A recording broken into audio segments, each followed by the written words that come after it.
Hi, this is Steve Perry, and I'm a managing partner of the New York Life office in Minnesota. And I was just interviewed for Dr. Karen's podcast, and you might want to listen because in it, we talk about the capacity model and why stress is a gift, how to build your best life, as well as why it's imperative to be bold in the marketplace today. My guest today is a young executive leader who has quickly climbed the corporate ladder. Everything he touches turns to gold. Today, he reveals some pages from his success playbook. Tune in and find out what is relevant for executive success in today's business climate. Now, let me introduce you to my guest, Steve Perry.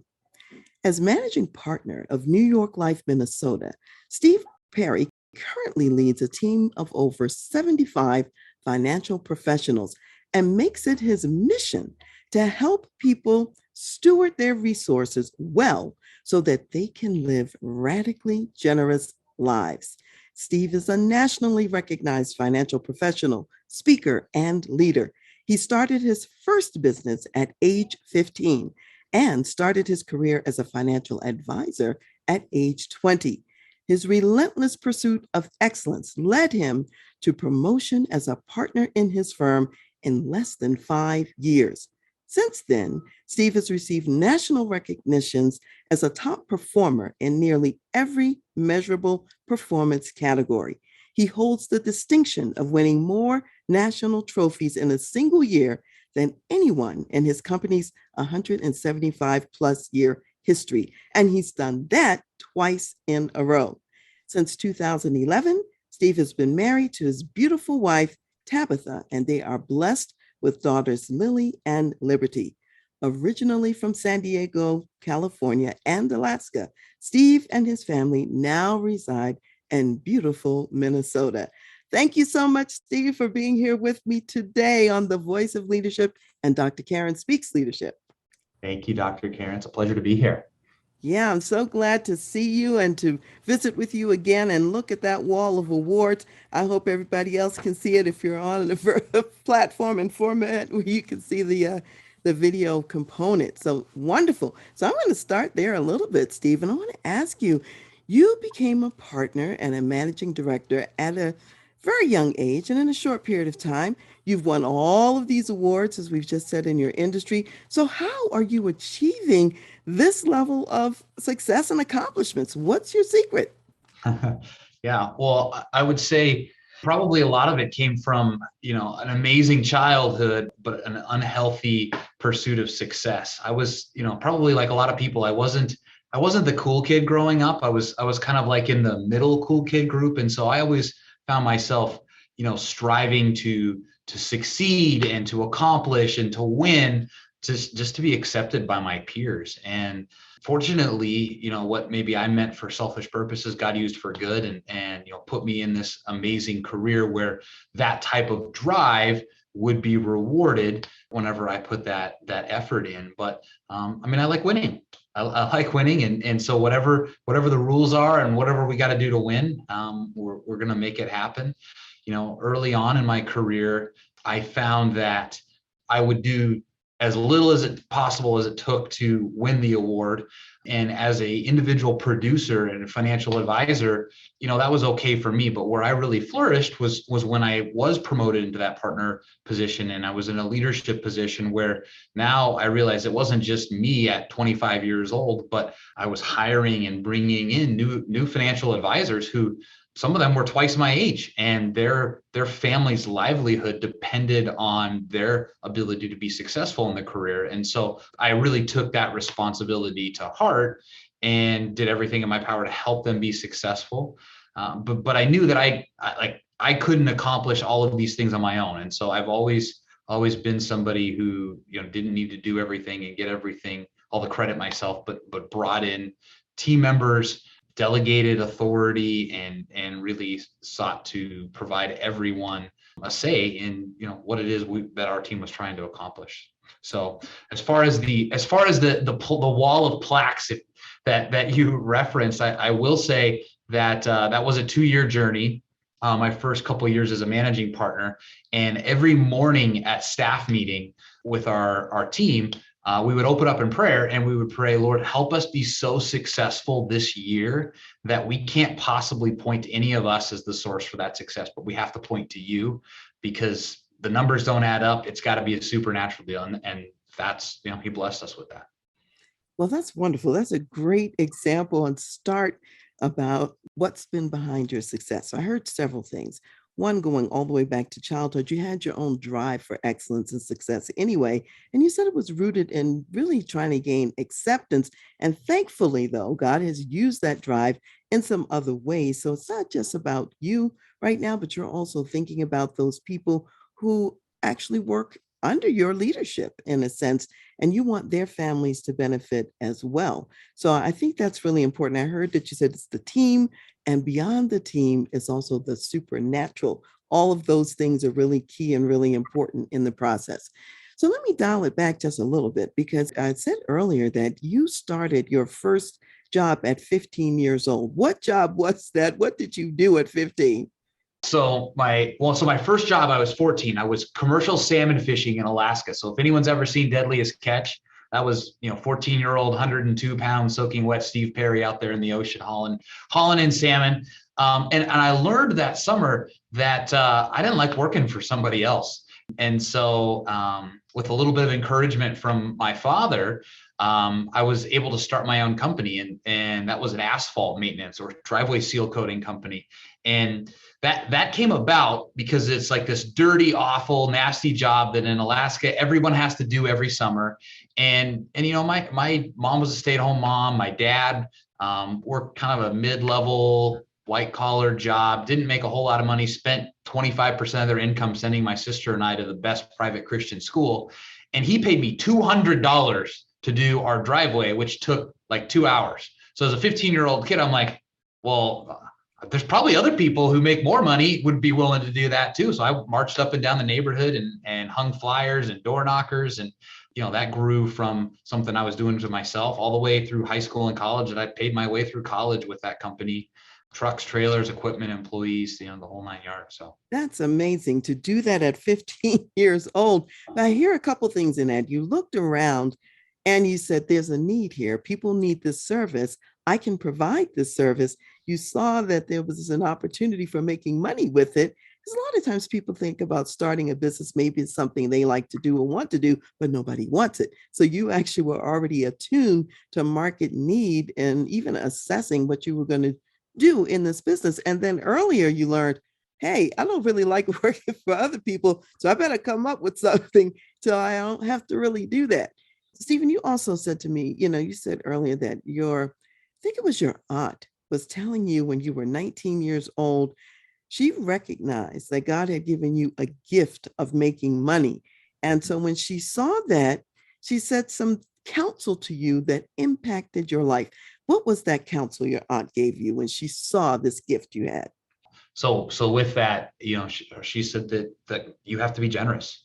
Like if God's given you that gift, that's a high calling, and the stewardship of those financial resources, is not to be taken lightly. So, I look across the world at missionaries who have literally given up everything that they know in America and taken their family across the world to live in some pretty deplorable situations. I count it as a blessing to be able to live in a nice house on the lake and put my kids in private school and drive a nice truck and send a significant portion of our income to them while they're going to do that. And so that really is the driving force as to why I am in business. I actually love that because, this whole concept of being a marketplace ministry leader, and what you're really identifying is that there's more than one way to do that. And everyone doesn't have to be in traditional ministry, like going overseas to a foreign country and so on. These efforts require financial backing. And if you have the gift of making money through your generosity, you can actually support a lot of those efforts. And that's what I hear you talking about. Steve, you also said that you help other people figure out how to live generously. What are a couple of strategies that you can share for what does that look like? How do you operate in your life so that you become or that you are a generous person? Yeah, there's several things. One of the things I would say is talking about money, right? I feel like the church, it's like a taboo subject. And if you're going to talk about money, it's like, shh, don't talk too loudly, and don't have too much. And, like, we don't talk about that kind of thing. So I bring it up and then openly talk and share about, what are the things that God's called my wife Tabitha and I to do in our life with our finances. Where do we give, if appropriate, numbers and percentages, and like to create models, because I crave those things from people who I look up to as generosity mentors. So having those conversations, we've created a Bible study inside of our organization, which, we're a Fortune 100 company, kind of weird to do that, but we meet every Wednesday, and whoever wants to come can come. And the topic is business and God in business. And, naturally, people, like, being in business, you only know if you're in business if you're making money or not. And so we have to talk about money. And so every week we look at a verse about where the Bible talks about money, which it talks about more than any other concept. And we debrief that, and we share it, and we discuss, what do we do with our money, and how much is enough? And I love getting a hold of these new entrepreneurs when they're young and barely making any money, for two reasons. Number one, if you can be generous when you're starting a business, like, I think that's the best thing, because I don't know where my next sale is going to come from, or my next revenue, but I know who does. And that's God. And if I'm being obedient by tithing and then giving generously on top of that, I mean, the Bible talks about sowing and reaping. And so that's going to help my business. And then the second thing is, they can establish a lifestyle today on a lower income level, so that they can get everything that they want right now set in motion and achieve that over time, but then give everything on top of that. And so these principles that we can teach early on in people's careers through forums like that, I mean, I think we can change the world with that. Absolutely. And it's so needed. It's needed in this sense.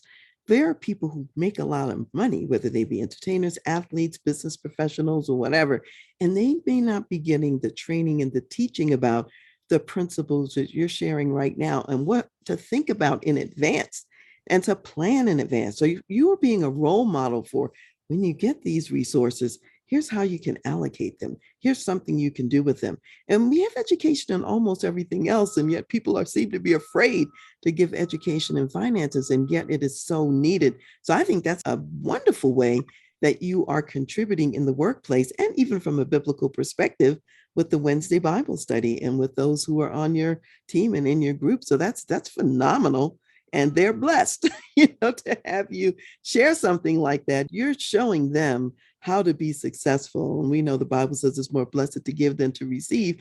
And I think one piece of that is because as we give, we get more. If you show yourself to be a good steward, God says, okay, we got a good steward down there. Let me resource that person some more, so they can resource the kingdom, if you will. So I really love that. I love what you're doing. So you're starting to share, Steve, a bit about, how is it that you live out your purpose at work? Tell us a little bit more about that, how you live out your purpose at work. So I have like the corporate answer, and then I've got like my real heart and soul answer. So when I took over this organization about 3.5 years ago, we went through an exercise with all of our stakeholders, both the leadership team and then all of the advisors in our organization. We spent about 3 months crafting our mission, our vision, our values, and our beliefs. And everyone got to put their fingerprints on it. And so our mission came out to be that we live to lead others into building their best life, which tied into the subtext of my book, The Capacity Model, How to Build Your Best Life. But so that's something that all of us can grab a hold of, whether we have faith or not. I mean, everyone wants to be a part of that. And whether we're on the leadership team, we're helping our advisors build their best life. Whether we're an advisor working with clients, we get to help them build their best life. Whether we're on the service team, servicing the advisors and the clients, everyone gets to do that.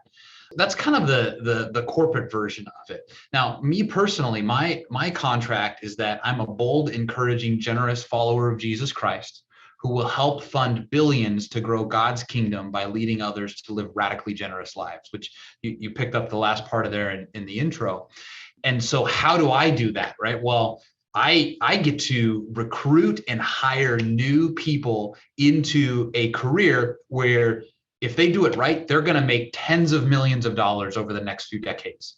And like I said earlier, I get to help shape them as they're going from making nothing to more money than they've ever made in their life. And they're looking to me for leadership, both in how do I operate my life, and then how do I teach them and mentor them in how they do that. So I get to do that inside of my organization every day. But then on the other side is I have a lot of peers. I have 116 peers in our company that are all successful leaders that, are making $300,000, $400,000 a year to $3, $4, $5 million a year.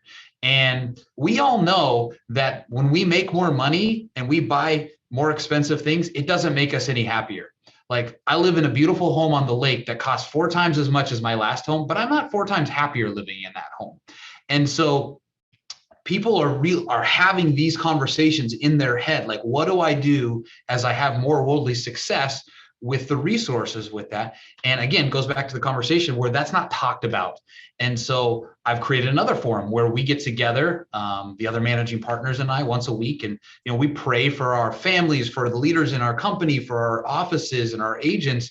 But then we also study a similar Bible verse, and we talk about generosity, we talk about finances, and I put myself in a position to be a resource for these people as these thoughts are coming up, and we're sharing what we're doing. And so it's both grassroots with new people that are getting into business and helping form that, and then it's providing opportunity and guidance and relationship for people who have already reached a successful level in their career. I hear a couple things in there that I think is just so powerful, Steve. And that's this: when the people are new, they don't know yet what it's going to feel like when they're making millions and millions of dollars. And some may mistakenly believe that making the millions is what's going to feel, important or satisfying for them in and of itself. So you've got that group. Then you've got the group, they know what it feels like. They're making the money and they're looking around there saying, is this it? Is this all kind of like what we see, out there, whether it be in Hollywood or wherever? And so they're looking for deeper meaning. So one of the things you're doing with the new group, you're starting them off right from the beginning, focused on the deeper meaning. So it's a both and. And then with the group that maybe you didn't start with, you're helping them to figure out, well, how do I ensure that it's not just making money, but it's money for a purpose, for a reason that goes beyond just myself. And that's where the meaning part comes in, the generosity and the giving and all of that. So in both directions, you are making a very significant contribution, is what I'm hearing you say. This whole concept about helping people live their best life. And I love the fact that you all participated in developing it. It wasn't just a top down, okay, here's what we're about, and you're passing it on to the team, but everybody was co-creating that mission, if you will. So what else is a part of the best life as you define it? Yeah. One of the things I love about it is it is personal, right? It looks different to different people. And honestly, I find one of the most difficult and meaningful components of it is just getting people to define what does that mean to them. In our interview process, as we're, again, making sure people align with the culture that we have, and we're potentially recruiting them into our firm, one of the questions we ask multiple times is, define for me what your best life looks like. And it's very, very rare that I get a vivid answer, like 1 out of 100. And if I went around and talked to any of my advisors, a lot of them would have a hard time quantifying that. And so, what we do is we spend several hours every quarter, every 12 weeks, and all of my new advisors, first 3 years, they'll do a business plan, but a component of that is talking about goals. And the way I phrase goals is, what are the things that you want to achieve that are driving your hunger in this business, right? Like, there's like trips that they could win, right? And they'll say, that's a goal of mine. Well, no, it's not, because before you started working here, you didn't even know that existed, right? That will help you get something else that is a part of your best life. But let's dig deeper and try to figure out what is that. Now, hopefully in that process, we've built a relationship to the extent where they're like, man, I feel like I'm a generous person too, or I want to be a generous person, and we can unlock that. But I love that it's just personalized to whatever they want, and we live in a structure in our world here, fortunately, that they can get that. Yeah, that's phenomenal, because it's very individual in a sense what each person would define as their best life. And what's powerful about the process you're using is you're helping people to be intentional about both defining it and also living it. And a lot of times people just kind of drift along in their lives. They're not thinking about these things in advance. And so by the time they think about their best life, their life is almost over. And so you're helping them really to maximally utilize the years that they have in advance before they're about to run out of the years in that sense. So maybe give us an example or two. Think of a, not, you don't have to call names or anything, but think of a couple of people who best life for them may be slightly different than what you're doing and what it looks like. What's a picture of what it might look like? Yeah, so I can think of one of the guys I hired a couple of years ago, and he and his wife, they're in their late 30s, early 40s, and they don't want to have kids. And they want to live in Minnesota in the summertime, and they want to live in Florida in the wintertime. So when he started working at our firm, right, he had been a personal trainer. She was working on site as a nurse. And over the last 2 years, they've transitioned to where now he's working fully remotely, where his clients are all over the US, but they're running all Zoom meetings. And then that encouraged his wife to figure out how to have a remote nursing job where she's able to work remotely. And then they've been able to take trips down to Florida for extended periods of time in the winter. Now they don't have the house yet there, but they've been able to put the pieces in play to where maybe in the past they would have thought, well, we got to work till we're 60 and then we've saved up enough money and then we can quit our jobs and retire and then move down to Florida, versus they can continue to run in their business and do that 20 years earlier than they ever thought they could have. That's great. I love that because who's to say you're going to be here at 60? Who's to say you'll be in good health at 60? And I know my mother died young. She was 64. And one of the lessons I learned from her was live your life every day along the way. Don't wait for stuff. Have intersperse your vacations now. Do the things you really want to do because you don't know how long you're going to be here to do them. So you're helping people do that as well. Let's talk about this concept of work-life balance. Some people refer to work-life balance, or they might call it life integration. So what do you call this sense of balance in life, or whatever word you use? And how do you maintain the proper alignment in your life? Yeah. So I'm not a fan of the word work-life balance, although it helps people understand, where you're going. I like the words work-life integration. A lot of that comes from my coach, who's helped teach me on some of these things. And again, I've been fortunate to be in a career because I've taken an entrepreneurial path where I do have the ability to integrate the two things. A few years ago, actually, it was when we moved from Texas to Minnesota. I decided that I wanted to take my kids to school. Not every day. I don't like doing that every day, but 2 days a week.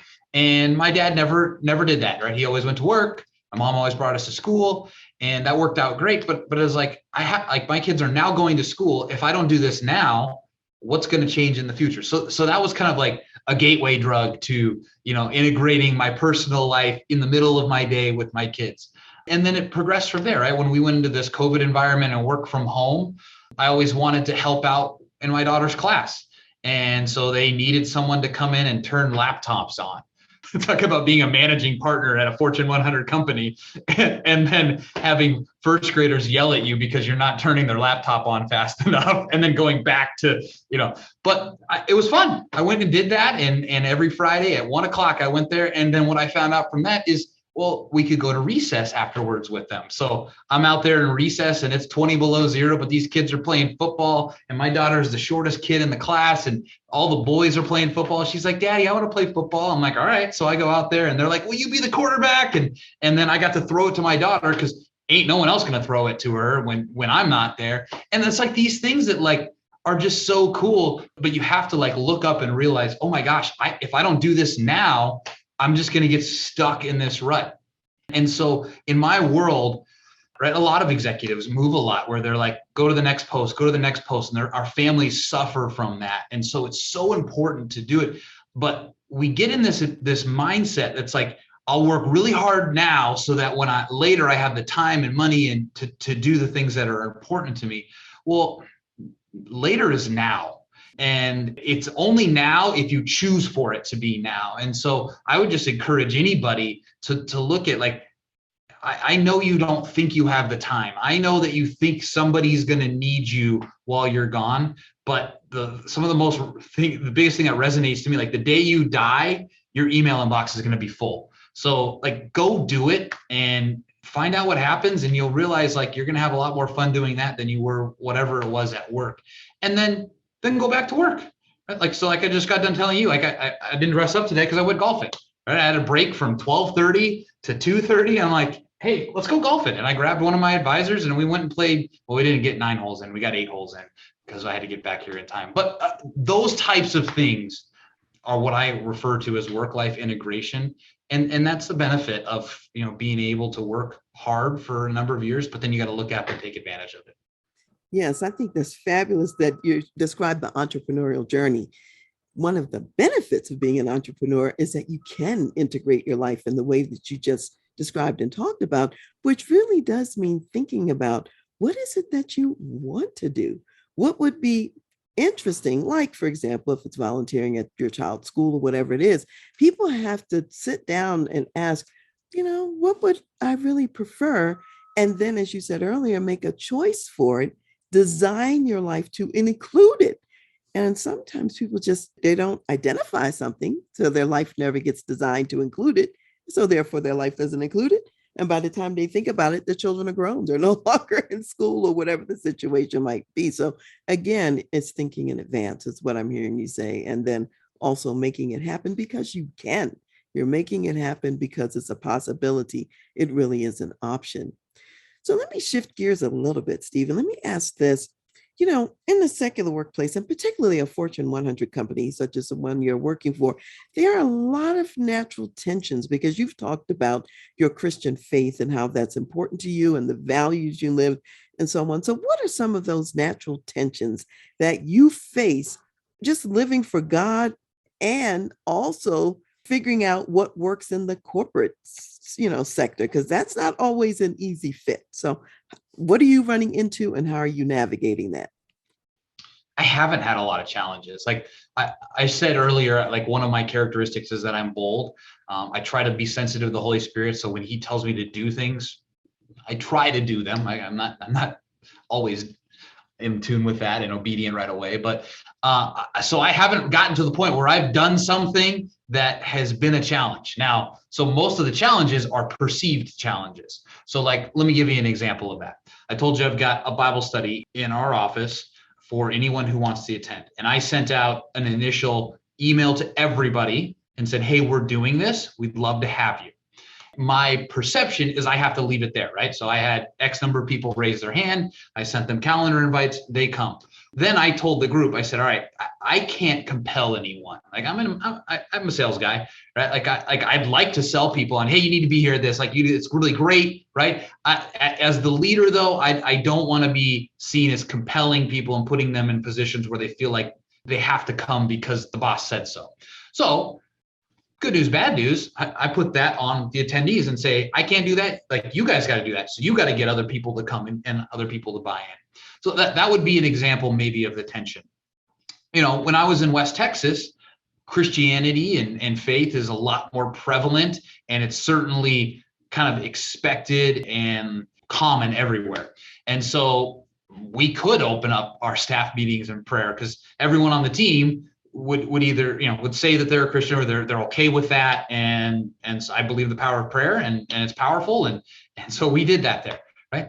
Minnesota, not quite as much, and so that's not something that we do, but I always try, like when we're having an award luncheon or dinner or a big dinner banquet, right? I'm always going to open up in prayer, and so to this point, I haven't had anyone complain, and maybe it'll happen, but whatever. That's a pretty easy price to pay versus what a lot of people experience around the world. So this is great because what you're saying is that people are getting enough benefit being a part of your group and team that even if, let's say, they're not aligned per se with the Christian values or lifestyle, that they're not complaining about things because they're benefiting. So I want to unpack that a little bit because I have this concept that marketplace ministry leaders are benefiting everyone in the workplace, no matter what their faith position is. So if you think about people who may not be Christians and yet they may be part of your organization or your environment, what are some examples of benefits that they get, even if they don't share the same faith journey? Yeah. A couple things come to mind. One of them is kind of along the lines of your mindset about workplace ministry. I think we as Christians should be some of the most powerful people for the sheer fact that every Sunday we go to a personal development conference. Like the majority of Americans don't do that. They watch football. And so I do that every single Sunday. And then I take what I learned and I probably take a few of the Bible verses out. It's a life applicable process or concept, and I bring it to work and I teach it. And I tell my pastor, hey, like I'm stealing from you, and then we teach it, right? So biblical concepts come from the creator of the universe who knows how everything works. And so why wouldn't I take and teach those concepts at the workplace? And everyone's going to benefit from it. The second thing I would say is that the whole premise of salvation is love. And the greatest commandment is love your neighbor as yourself. And I'm guilty, like I'm not always this, but when I'm at my best, I'm loving everybody the way that Jesus loves. And there's no better way to lead people than to love the way Jesus loved and the example that he shows. And so I don't know about you, but I certainly have appreciated whenever my leader operated in that sense. And love doesn't mean you're a doormat, by the way. We all know Jesus was no doormat, but whether you love Jesus or not, like you're going to benefit from having a leader who truly operates in that. Absolutely. Yeah. Couldn't be more well said that people are going to benefit if the company is run according to principles that work, because you're getting those principles from the one who designed the universe and world in which we live. And you're showing up in love, which means everything flourishes with love. You start loving the plant in your house and it was trying to die, it'll even come to life. So I mean, there's a real power, to love, whether it's people, plants, or whatever it is that we're talking about. So Steve, in the Bible, the Apostle Paul talks about how all things are lawful for me, yet not all things are expedient. And I recall that you and your wife made a decision at some point to stop drinking alcohol. And so what was behind that decision and what benefit did you see as a result? Yeah. So at the beginning of COVID, right, we all go into lockdown and we all kind of were like, I don't know, not all of us. We were like, yay, it's like camping out. Like we're watching lots of shows and like, we're not going to work and we're staying up late and having, a bottle of wine. And then the next night it's maybe a bottle and a half. And the next night it's 2 bottles. And all of a sudden my wife and I are looking up each other like, this isn't going to go good. Like eating, drinking, no. And so we're like, we're going to stop. And so that was April 2nd of 2020. And so we didn't drink for a whole year. And then our 10th anniversary was in May of 2021. And we went to Napa for that. And it's kind of hard not to drink wine when you go to Napa. And I'm sure it can be done. We couldn't. So, we had some wine and it was fine. And then alcohol re-entered our life for a few weeks, couple months maybe. And no one was getting drunk. No one like biblically, like we were honoring, the commandments there. But I just felt this overarching, like, you're not supposed to drink, Steve. Like I've called you to a higher standard. And my wife didn't feel that. And so, but like every couple of weeks, she's like, are you sure it's okay if I have a glass of wine? Like she's been very honoring and respectful in that. And then what I found is there's some practical benefits to it. This morning I was up at 4:00 in the morning to bring my in-laws to the airport. And then I go play basketball at 5, 3 times a week. Well, if I had even one beer or one glass of wine, like you're a little bit extra tired for basketball at 4:00 in the morning. And so then you're not getting as good of a workout and then you're gaining a little bit more weight. And so like and then that compounds, you get knee injuries because you're bouncing around with more weight. Going to conferences where everybody is drinking and lots of people are drinking to excess. And me being there and being 100% on my game for any of the conversations that come up, which whether they're trivial or whether they're things of eternal consequence, where we're talking about faith and salvation and generosity and things like that, where I'm not going to skip a beat because, I was a little bit slow to the plate because I had a drink or two. And then being able to get up there early the next morning with all the people who get up early to exercise, not wondering, what did I say last night? Did I have that conversation? And then the guilt that comes around that, which distracts my ability to perform the next day. All of these little things that aren't right or wrong, if you can be following the letter of the law, but they're just side benefits to it. And so it's been amazing. There's challenging times, but they're fewer and farther between. Oh, I love that story. I mean, I just love how you unpacked it because clearly, like you said, there's no prohibition per se against drinking. Yes, against being drunk or drinking to excess. And yet you find that removing alcohol completely keeps your mind sharper, keeps you more fully present in the kinds of conversations you can have, whether they're strictly business focused or it's really more about a person's life and salvation and those kinds of issues. And then also you're taking care of the temple because you're going to be able to play your basketball better and do all these other things. So for you, that was important. And at the same time, your wife had freedom to make a different choice because that wasn't the calling specifically for her. And I love that, the fact that you can be married and you can have some differences and support each other, in those differences is also what you're talking about as well.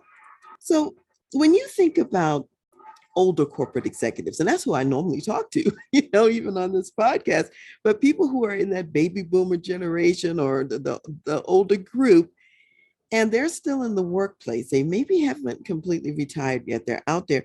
What kind of advice and counsel would you give them about developing this next generation of corporate executives? People who may think differently, have a different worldview, different experiences. What would you share? I'd be humbled to even be asked to give them advice. But I would say that offering help, offering to mentor, calling it mentoring, offering to meet regularly with someone that is 20 years younger than them, because most people are scared to ask. And someone's got to put themselves out there. So that older executive, that more experienced executive, right? They got to put themselves out there and say, hey, I'd be willing to mentor you. Is that something you'd be interested? They could very well say, thanks, but no thanks. So I would say, I would encourage them to take that risk. I have a gentleman who at my church who was a orthopedic surgeon for a number of years, was a partner in a very successful practice. And he retired, I think probably at age 58, 60, something like that. And he now works at Starbucks. He's a barista, whatever the male version of a barista is, at Starbucks, because he wants to keep up to date with what 20-something-year-olds are doing in culture so that he can be effective, because he knows that God has called him to mentor young men. And so he purposefully, I think that's a beautiful, beautiful example. And he asked me, he says, Steve, I want to mentor you. And I have lots of mentors. I have lots of people I can go to that. And I could have very easily said to him, thanks, but no thanks. But he knows his clarity and his purpose is to do that. And so he's got to put a bunch of offers out there to find people who want to accept that. So I'd probably be the advice that I'd be humbled to be able to offer to people that are in the later years of their career. Oh, that's wonderful. I love the fact that you're saying, in essence, get out of your comfort zone, do whatever you need to do to create the invitation, learn something about that group. Like this guy's doing that by being a barista. He doesn't have to do that at 58 and already retired and successful and so on. He's giving back, by doing that and not assuming that he knows what's going on in the minds of the younger people that he is choosing to mentor. So that's a wonderful example. Thank you, for sharing that so we can get a picture of it. What does it really look like? So Steve, there's such a thing as a good idea and there's such a thing as a God idea. How do you tell the difference between a good idea and a God idea, and how does that play out in your life? Yeah, my wife and I use that a lot, and we literally ask, is this a good idea or is it a God idea? And I'd say most of the times, God ideas have coincidences around them, where like we thought of this, and then there was an alignment in our life that also spoke into that, and it's a biblically based, God ordainment to where these come together. I would say that that's oftentimes practically where that comes in.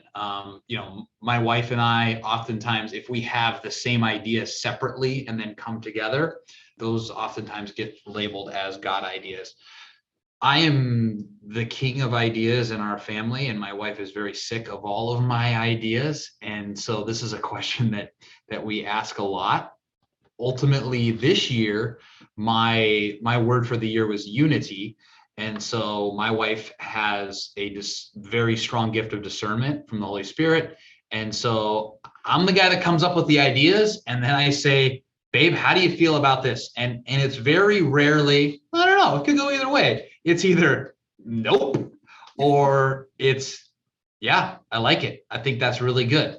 Now you can imagine which one happens more often than others, but that is that's kind of our test really for how we do that in our household. And I trust her, and the quicker that I can get to agreeing with what she feels on it, the better it works out for our family.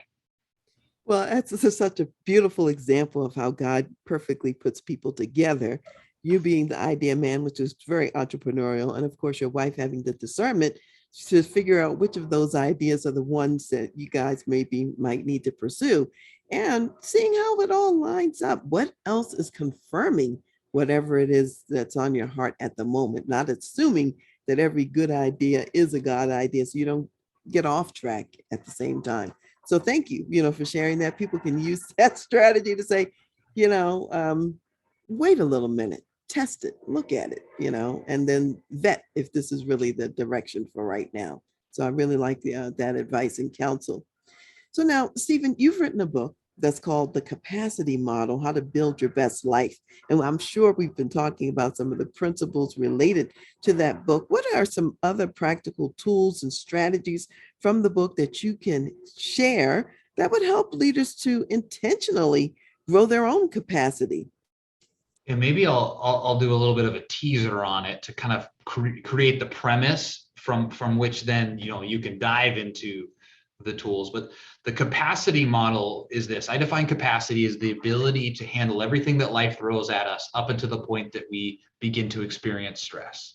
And I know I'm probably experienced stress in life. And so our capacity level, if you think of it as almost this canopy, it's supported by three different pillars. And the pillars in the book I describe as our education, both the quality and the quantity of it, our relationships, the quantity and quality of relationships that we have, and then our habits that we have built. And so the more we've spent developing our relationships, our education, our habits, the taller that pillar is, and the higher the canopy of our capacity is. So the more crap it takes getting thrown at us until we start to feel stressed out. And so when we start to feel stressed out, the book says that we need to look at that as a gift, which most people don't view stress as a gift, but it's a gift because life is telling us, hey, you're maxed out on your capacity. It's time to grow again. And we have really two choices when we feel this stress. We can either enter the cycle of breakdown, which has a few phases, but essentially it begins with disappointment. I use marriage as an example for this, right? You get married, you're in the honeymoon phase, it's great, it's not stressful, and then all of a sudden you get in your first fight, you get disappointed in your spouse. And if you sit in that too long, you don't resolve it, you start to get disillusioned and think, why did I ever marry this person? Why, they're not who I married at all. Like they hid all these things from me. And sooner or later, you begin to think about greener pastures, which is the third phase of breakdown. Like maybe I want to get divorced. Like let's separate. And then, you know what? Let's just get divorced and start over. And the thing about greener pastures is they're greener for a period of time because you're going back to being single, which is below your capacity level. You've been single before. You know how to do that. And so it's not stressful for a period of time, but inevitably you're going to get in another relationship. You're going to hit your head on your capacity ceiling and you're going to do it all again. So instead of going through that cycle of breakdown, we need to have a breakthrough. And breakthrough is done by proactively identifying what's going to be the biggest thing to impact my capacity ceiling. Is it going to be education? Is it going to be some relationships that I need to develop, or do I need to put some more habits in place? And so the book takes that and then it breaks down the types of education, the types of habits you can put in place, the types of relationships to develop, and what I've experienced in my life and what I've seen works best to do that. Well, that's a gift right there, because there's so many people probably sitting in situations right now where they think it's hopeless, helpless, and it's time to get out. And with this context, you're really helping people to see, no, it just means you need to grow a little bit more. You need to increase capacity so that you're able to navigate in the relationship that you have.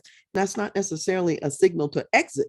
It's a signal to expand, if you will, your ability. So I love that. And so if people get nothing else out of the book, is more about how to grow capacity to handle everything that life dishes out, that's powerful in and of itself. So I hope people will order the book.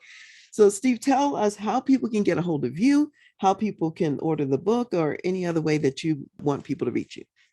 Yeah, so probably when people saw this podcast listed, they saw Steve Perry and they're like, is the lead singer of Journey on? So naturally, steveperry.com wasn't available, but steve-perry.com was. And so that's my website there. It'll have a link to my book, The Capacity Model. You can always also go on Amazon. The Capacity Model, How to Build Your Best Life is on there. And contact information is also on steve-perry.com. And I'd be happy to connect with anybody. If you have an office or an organization where you want to order a bunch of books, I can give you a lot better deal than Amazon will. And so you can just do an inquiry on there on steve-perry.com.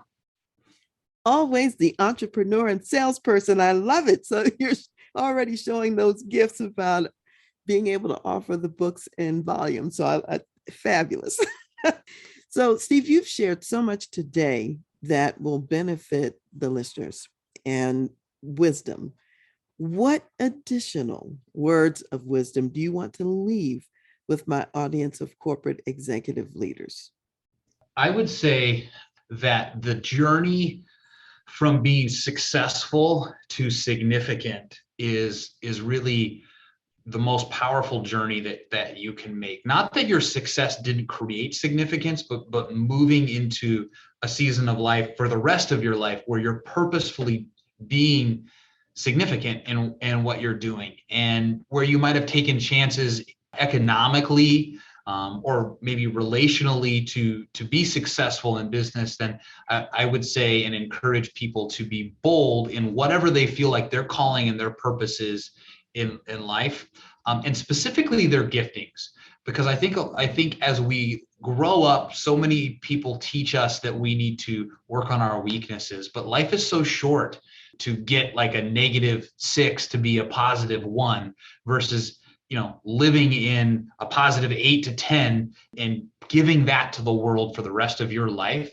Because in any area that you have a weakness, there's people who that's their strength. And if you can surround yourself with those people and then you operate within your strength, the amount of significance that you're going to be able to look back on your legacy, it's going to be a lot more fun, and B, it's going to be significantly larger. So if I could just encourage you to be bold in living out your special gifts, that would be the last piece of advice I'd have.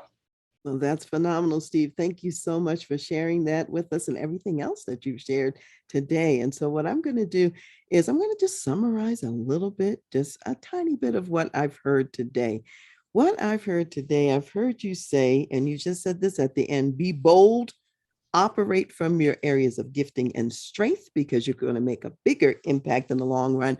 Have partners and people with you who have other gifts and talents and strengths that come alongside the ones that you have, so that collectively you also make a bigger impact. I've heard you say that when there's stress in life, see it as a gift, because it really is a signal that you can grow to greater capacity. So you want to look at the parts of your life that may need to grow, whether it's your education, whether it's relationships, whether it's habits. There's an opportunity to grow into the new opportunity rather than to just abandon ship. I also heard you say that whatever it is that you want to do, decide that you're going to do it. Be proactive. Craft your life. Build your life around what you want to do, and you'll probably find a way to make it happen. And take the journey with some other people, whether it's going to be at a Bible study, at work with others, whether it's taking the lessons from church and applying it to the workplace. There's information, there's relationships, there's so much out there where we're not alone. So bring that all together. Give to other people, whether they report to you, whether they're at the peer level or just out there somewhere and you have something to offer and to give. And every gift gives back. So those are just a few things that I'm translating out of what you said, Steve. And there's a whole lot more. So I hope people will go back and listen to the podcast and get some of those nuggets, because you might need to hear them more than once. And as we close out the show today, I'm going to share a Bible set of verses. This comes from Proverbs, the 31st chapter, verses 4-9. And this is a mother speaking to her son, a son that she knows is going to have a significant role in life. And she wants him to be able to step into that role powerfully. And she says, "It is not for kings, O Lemuel. It is not for kings to drink wine, nor for princes intoxicating drink, lest they drink and forget the law and pervert the justice of all the afflicted. Give strong drink to him who is perishing, and wine to those who are bitter of heart. Let him drink and forget his poverty, and remember his misery no more. Open your mouth for the speechless, in the cause of all who are appointed to die. Open your mouth, judge righteously, and plead the cause of the poor and the needy." So, Steve, I think you're a perfect example of one who's stepping into the royal priesthood, the kingship that God has placed on your life, knowing that being sober in all of these situations and circumstances is so important, not just for you, but for the contribution that you're giving and the deposits that you're making in other people's lives. So to the audience out there, take that wisdom and run with it yourself.